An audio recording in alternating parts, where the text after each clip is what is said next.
This price is lying to you. Every second gold and silver flash across screens as if they're perfectly measured, perfectly honest. But here's the contradiction. The global price everyone trusts is set in markets where almost no metal actually changes hands. And that gap doesn't just matter to traders. It reaches straight into inflation savings and the real value of what you earn. Here's what happened. For decades, futures markets were designed to deliver physical metal. Then the system quietly flipped. Gold options appeared in 1982. Silver followed in 1984.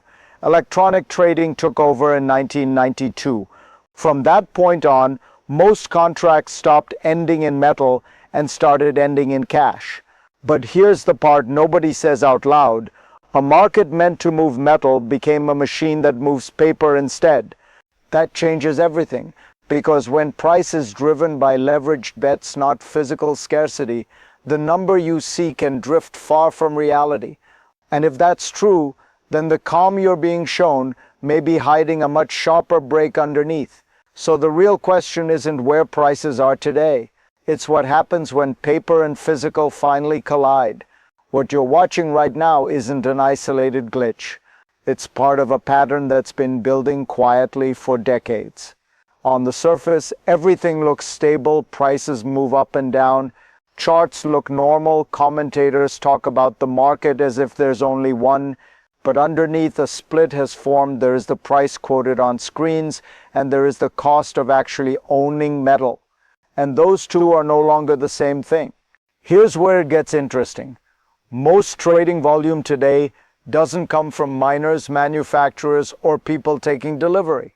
It comes from large financial players cycling contracts in and out, settling in cash.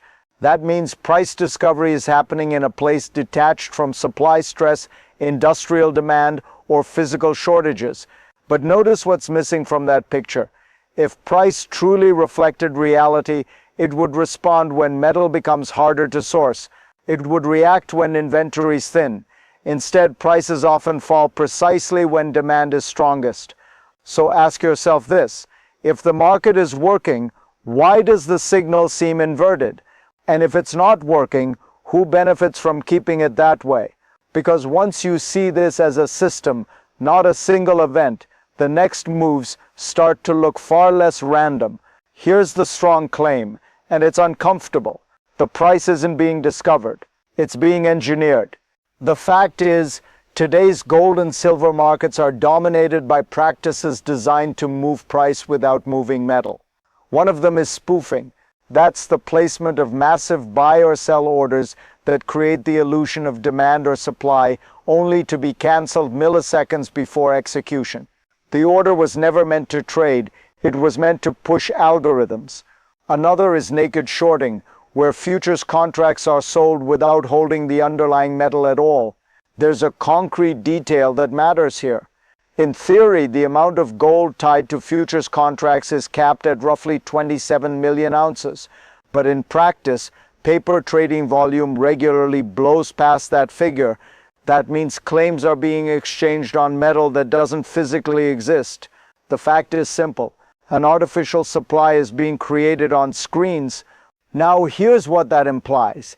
If you can sell metal you don't have in volumes larger than real inventories, you can push prices down even when physical demand is rising. And when prices fall, those same positions can be closed for cash, never touching a single ounce. Notice what's missing. There's no requirement that rising industrial demand, shrinking inventories, or delivery stress show up in the price. The system doesn't need to see it. And this is where the story starts to tighten. Because once price stops reflecting scarcity, the question isn't whether it breaks. It's who gets out before it does. Now watch how fast this escalates. Once price is detached from delivery, behavior changes across the entire system. What used to be exceptional becomes routine. Large positions roll endlessly. Contracts expire and settle in cash. Physical delivery becomes the exception, not the rule. And over time, a market that was supposed to discover price starts enforcing it. There's a precedent here, and it's not ancient history. Any system that allows leverage to grow faster then the asset underneath eventually normalizes distortion. What once would have triggered alarms becomes how the market works. Suppressed volatility becomes a feature. Sudden drops are explained away as liquidity events. But here's why that matters. When abnormal behavior becomes normal, risk doesn't disappear. It concentrates. Think about it. If price can be pushed lower without metal changing hands, then every dip becomes an opportunity for large players to reload positions cheaply. That reinforces the cycle. Pressure builds silently while the public sees calm charts and steady commentary. This is where the story flips, because a system that depends on constant cash settlement only works as long as nobody insists on the thing being traded. The moment physical delivery matters again, all that normalization reverses at once. And that's when a controlled market stops being controlled. Here's the second proof hit, and it's harder to ignore. On one side, official prices suggest balance. On the other, behavior tells a different story. Physical metal is being treated as if it's scarce, even while paper prices say it isn't. That contradiction shows up not in speeches, but in actions. Dealers struggle to source inventory. Large buyers prefer long-term accumulation over short-term trading. And while public messaging insists supply is adequate, the system keeps inventing new paper claims instead of delivering metal. Words say plenty. Actions say protect what you can get. Here's the detail that changes how you see it. Futures contracts continue to expand even as physical buffers shrink. That means leverage is rising precisely when the margin for error is falling. In any other market, that would be a warning sign. Here, it's treated as business as usual. But notice the contradiction. If metal were abundant, there would be no need to rely so heavily on cash settlement, no need to roll positions endlessly, no need to discourage delivery through structure. This is where the illusion cracks. A market confident in its supply doesn't fear redemption, it welcomes it. So when actions diverge from words this sharply, the signal is clear.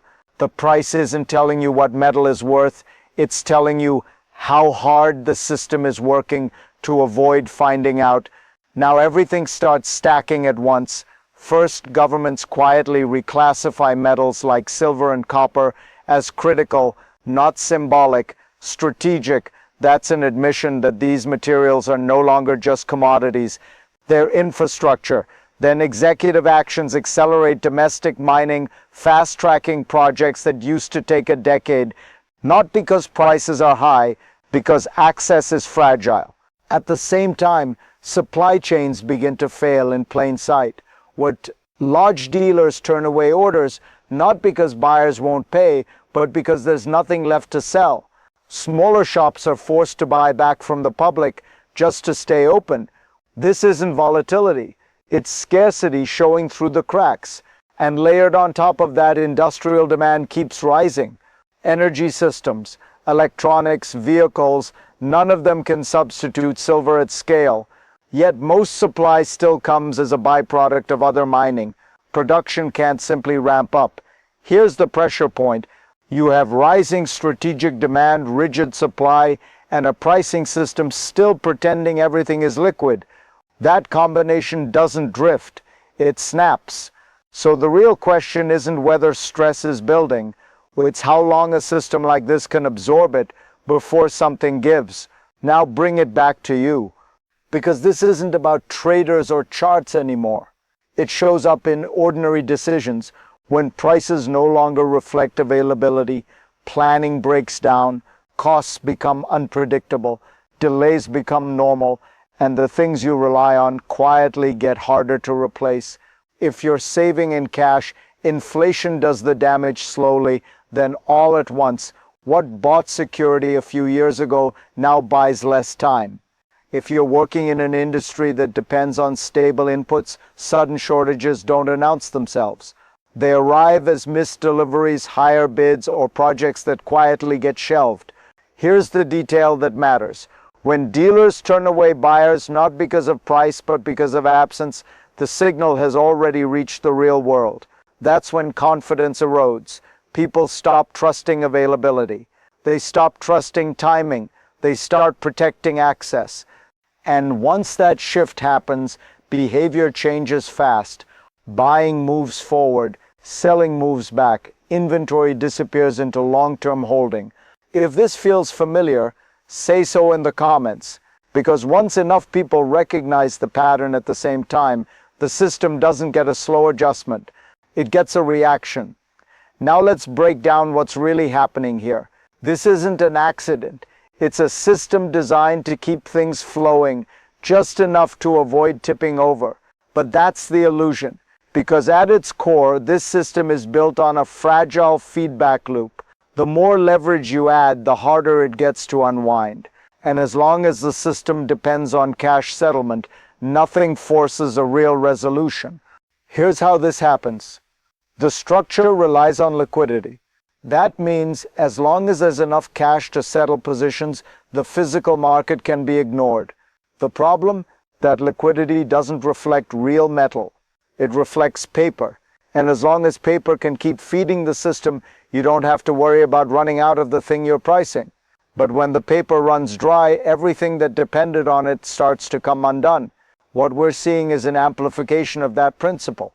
The more the system refuses to acknowledge physical scarcity, the more the risk accumulates under the surface. And it can only be pushed so far before it cracks. That's the mechanism that lets this happen, but once it breaks, you won't see it coming until it's already too late. Looking ahead, two possible paths are emerging. On one side, there's the option to try and maintain control through regulation. Basel III, for example, could force more transparency, tighter reserves, and real-world delivery requirements. If regulators somehow wake up in time, the market could be forced to adjust. Prices could stabilize, but it would be a painful adjustment. We'd see everything revalued, including gold and silver. That would take time, a reset of sorts to return to what we'd think of as normal. But then there's the other path, the more likely one. A continued erosion of regulatory enforcement combined with the increasing gap between paper and physical. That doesn't just mean volatility, it means a breaking point. A point when the system's inability to handle real demand becomes too obvious to ignore. Prices won't just rise, they'll spike. What we'll see isn't a simple price increase. It'll be a chaotic realignment, one that leaves gaps in the market and forces a massive shift in how value is measured. The next move is already in motion. The question isn't whether the system will break, but how. Will it be a slow burn or a rapid collapse? Here's the final piece, and it's the one you need to remember. The deeper truth about all of this is simple. The price of gold and silver is a lie. It's been manipulated for decades. The numbers you've seen on your screen are designed to keep the game going just long enough for insiders to accumulate real wealth before everything comes undone. At some point, this system won't be able to hide the truth anymore. Paper will fail to match metal, and when that happens, the real value of gold and silver will explode. Those who held on to physical assets will be rewarded, and the rest will be left scrambling for what's left. What's coming next is a world where the price of precious metals is no longer controlled by the few. It will reflect scarcity, not speculation. And when that day comes, there will be no going back. If you want to keep up with this unfolding crisis, make sure to follow for continued analysis. There's more coming, and you won't want to miss what happens next.